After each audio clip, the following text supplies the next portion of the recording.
first race weekend, the busiest race weekend, or should I say week, of the season is over.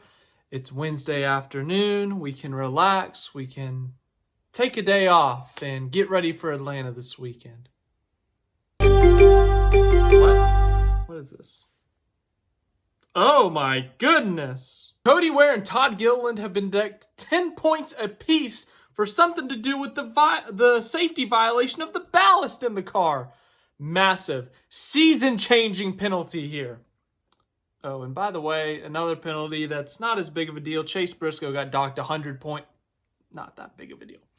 Yeah, that's a big deal. Chase Briscoe, winner of the 2025 Daytona 500 pole, and he ended up finishing 4th in the race. Well, upon further inspection, they may have had some illegal parts on that car.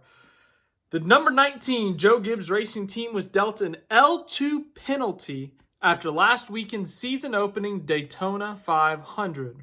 Following further inspection at the NASCAR R&D Center in Concord, North Carolina, NASCAR found modifications to the spoiler of the number 19 Toyota driven by Chase Briscoe.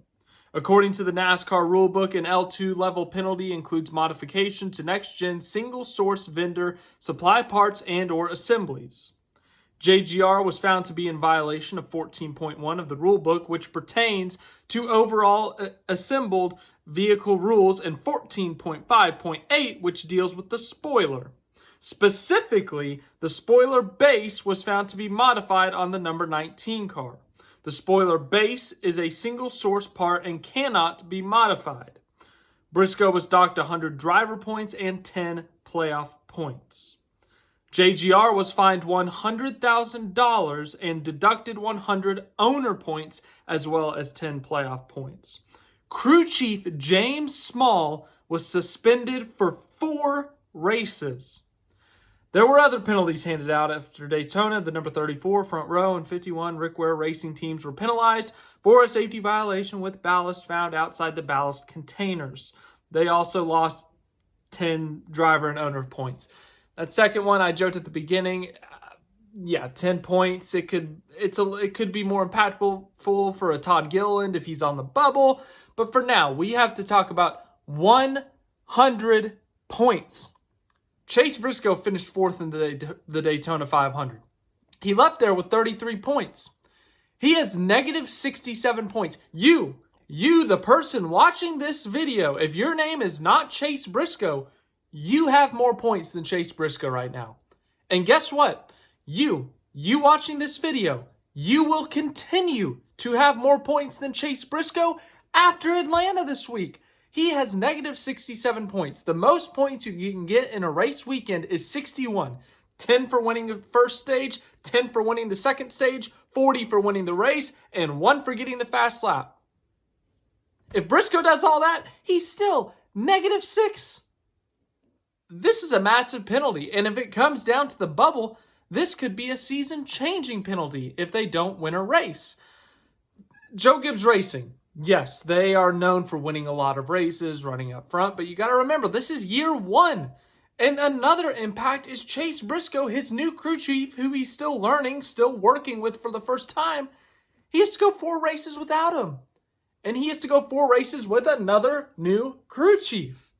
This is a massive deal. This is a very big deal. It's pretty straightforward. I think Joe Gibbs Racing has the option to appeal.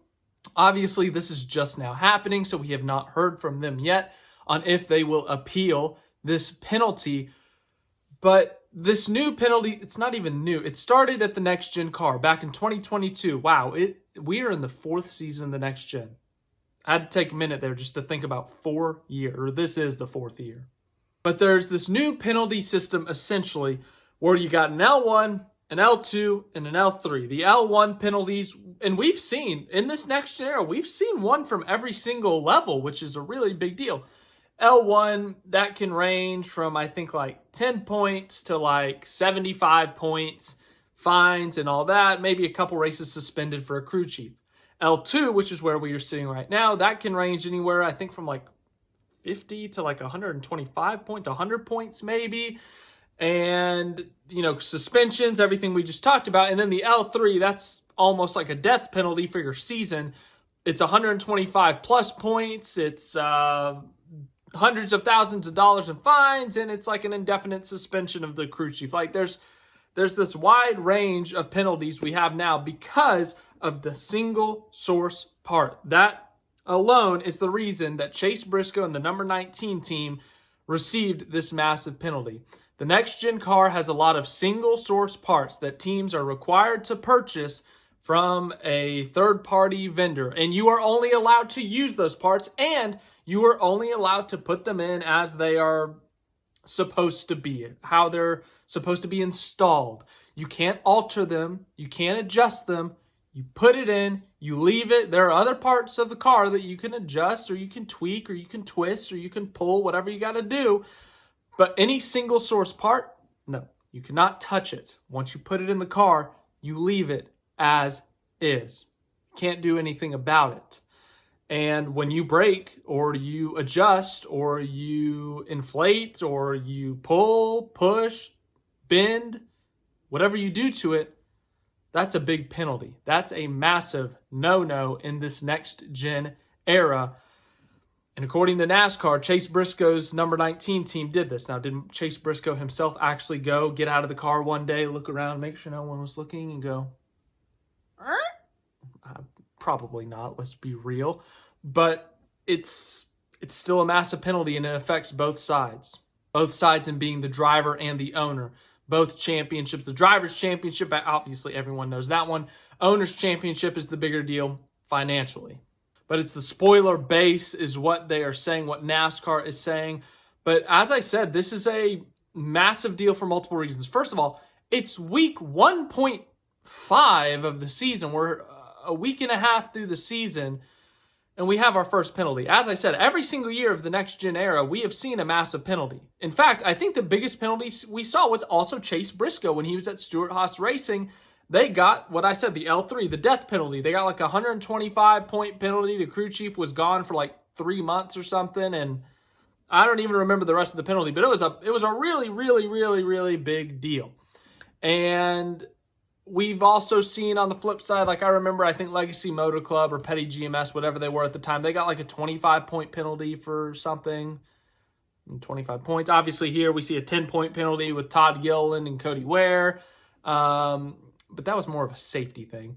But when it comes to the next-gen single-source parts, NASCAR time and time again has shown they do not mess around with that in the next-gen era. If you're going to tweak it, if you're going to do anything to it, you will be penalized. It does not matter who you are. We've seen this happen to the biggest teams. We've seen it happen to Hendrick, and Hendrick had a weird appeals process that they basically won, even though they still got some monetary fines. They got all their points back, which was weird. Joe Gibbs Racing, they have received it. Stewart-Haas Racing, rest in peace, they have received it. As I said, Legacy Motor Club, Petty GMS, whatever they were called at the time, they've received it. I think RFK got one in that first year of the next-gen era. So every single manufacturer has received a massive penalty in the next-gen era.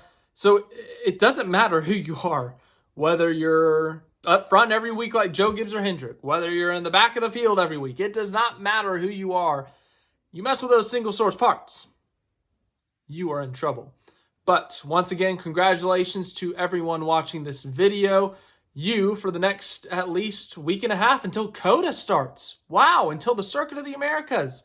You have more points than Chase Briscoe. Congratulations to you. Go home, tell your friends and family, I have more points than a full-time NASCAR Cup Series driver for the next week at least. In terms of what this does to his point standing, luckily I don't have to do a lot of math there. It's week 1. He goes from, let's see here, where was he previously? Well, I kind of logged in too late here. He goes from somewhere up front to not even shown anymore because the NASCAR website does not show negative points. But boy, I wish they did, because it would just be a really awkward and kind of weird, funny sight to behold in a sense. Crew Chief James Small will be missing the races at Atlanta, Circuit of the Americas, Phoenix Raceway, and Las Vegas. If the suspension is upheld, if the penalty is upheld, Joe Gibbs Racing decides to not appeal, or they appeal and lose, then the case would be James Small returns at Homestead Miami Speedway, the second to last race in March on March 23rd. That is crazy. But less than 2 weeks into the season, we have our first massive penalty, potentially season-changing penalty for Chase Briscoe and the number 19 team. Once again, $100,000 fine to Joe Gibbs Racing, 100 driver and owner points docked from the 19 team, as well as 10 playoff points. That's another major factor. Let's say Briscoe goes out and wins at Atlanta next week. They head into the playoffs. They don't get any more playoff points. They start with -5 points, essentially. So it's a massive impact from almost every single direction for this team. They got a new driver in the car, new crew chief driver combo, and all of a sudden, that doesn't even get a chance to kind of build on itself, because week 2, you got to get a new crew chief for the 19 team, and you're not going to be able to get that original driver crew chief combo going until week 6. So, yeah, the points, the playoff implications, the actual impact on the team itself because the driver crew chief combo. I mean, there's just so many impacts on this. But in conclusion, kids, what did we learn today? Don't mess with single source parts. NASCAR time and again has told us, do not do it. We won't give you a slap on the wrist. We will destroy you. So, yes. Thank you for watching this video. I hope you enjoyed. As I mentioned, Atlanta coming up this weekend. Got all 3 series once again, Trucks, Xfinity, and Cup. I'm looking forward to it. Any other news this week, I will let you know.